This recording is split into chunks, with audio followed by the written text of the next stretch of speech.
Dhyan and Darshan are two opposite concepts. One is external and the other internal. Hello and welcome to my channel. I am reading book Devlok, which is written by Devdutt Patnayak. So let's continue. Dhyan is about Vairagi life and is Buddhist, while Darshan is about worldly life and is Hindu. This is the basis of Sanatan Dharma. You keep using the word mythology, which upsets some people. Why do you use this word? This is not a new word, it's hundreds of years old, but the British gave it a negative meaning. I say it's a colonial meaning where myth is equated with lies. In the 21st century, its meaning is different. We should abandon the colonial meaning and adopt the contemporary meaning. निजी सत्य, व्यक्तिगत सत्य, मेरा सच, तुम्हारा सच, meaning one's personal truth. That is myth. When I say mythology, I want people to absorb the new meaning of the word. In English, fact means everyone's truth. Fiction is imaginary stories, sabka jhoot. Where would you place the Ramayana and the Mahabharata? A scientist would not be sure about its reality and say there's no evidence. But if you say it's fiction, a believer is likely to get annoyed. How can you call our God fiction?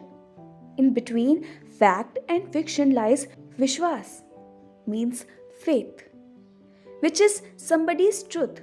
When you form a relationship with someone, you have to respect their truth. In earlier times, when there was Sanatan Satya, they never said something is right or wrong. The Brahmand is eternal, while we have limited lifespans. Barely 100 years. The world is Anadi, Anant, without beginning or end, and we can never know everything. We all have different kinds of knowledge, but we must keep gathering more and expand our minds. Take darshan of all these truths and think about it so that your mind expands. Man is manas, and in Sanskrit, to expand is brah. So, Brahman is to expand your mind. That's the original meaning of the word. Myth is a Greek word. It means story, istor. The Greek word for history means story as well. Thus, in Greek, myth and history have the same meaning. If I say I saw a peacock dancing in the forest and you ask me for proof, I may have none. But I will have the experience, the anubhav of it. You may think it's false, but it's real to me. So, is my truth true or not?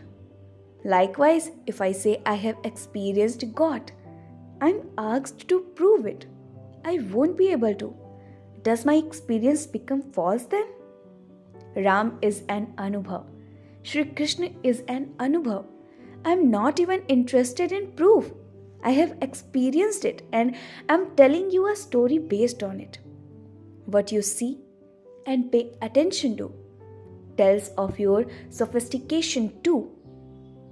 Are you violent, refusing to believe me? Or do you believe in non-violence and are able to absorb my truth? In Jainism, there are Anekantvad, means different truths, and Syadvad, partial truth, or Ardha Satya, means half truth. This brings humility in a person. This is Sanatan Parampara, which we are now losing. We have been blessed with many lives to continue gaining knowledge. Anant in mathematics is infinity. There is no measure for it, but by using it, so many problems are solved. Similarly, Truth that is based on faith helps us solve life's problems, not scientific truth. Would you say darshan is more important or dhyan? Both are important. Darshan makes me see the truths of others. Dhyan helps me cook all these in my mind. One is input, the other is processing. There are people who hold on to one idea and are not willing to listen to any other facts or truths. They do not do darshan or dhyan. Instead, they become violent, saying, "You are wrong, what I say is the truth," and so on. Dhyan by itself will now allow you to see other truths because everything is not on the inside alone. Some of it is outside as well. In temples, there are idols of couples like Shiva and Gauri looking at each other. Darshan. The meaning is layered. Is one looking at the other's body, property, heart, mind, or soul? There's darshan on which I have meditated, and so I have good relationships. Are there any stories related to dhyan and darshan? There are a few which are associated with temples. Puri temple has a story in which a devotee wants darshan of the god, but the pujari does not allow him in. So the god comes to the door. There is an ideal at the door of Puri temple called Patita Pavan, where God gives darshan to those devotees who are not permitted inside the temple.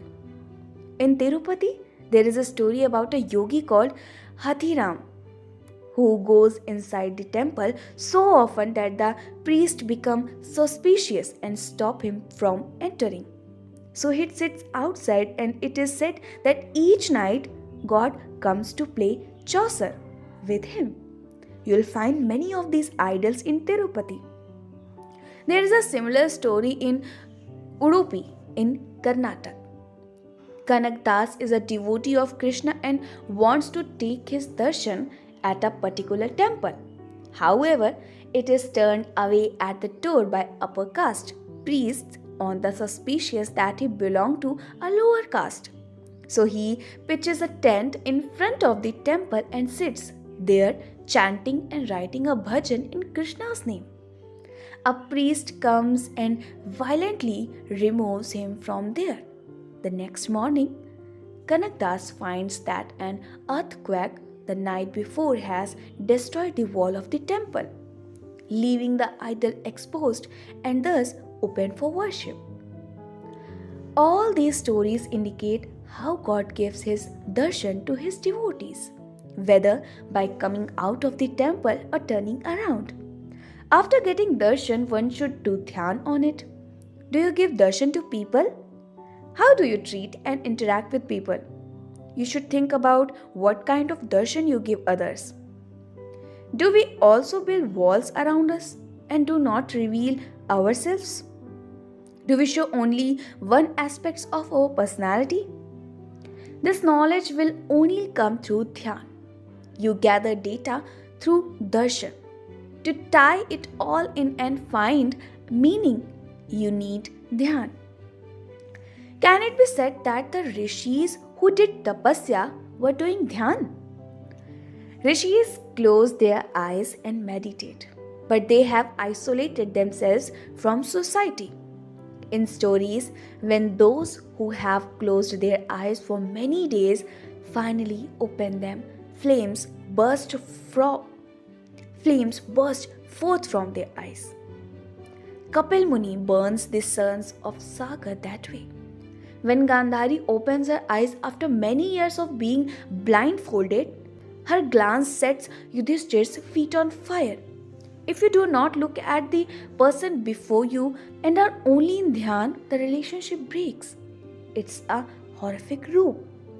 There is a famous story of Shiva in which he opens his third eye and emits fire. Parvati comes and slowly opens his two other eyes so that he can do darshan and balance dhyan and darshan. When he opens only one eye, he is Kamantak, the one who destroys calm. the god of love. But when he opens both eyes and sees Parvati, he calms down and marries her. So, Dhyan is internal, Darshan is external. And we go from one to other. It's a cyclical movement. So, this is it for today. I'll be back with next part. Till then, keep listening beautiful stories and keep smiling.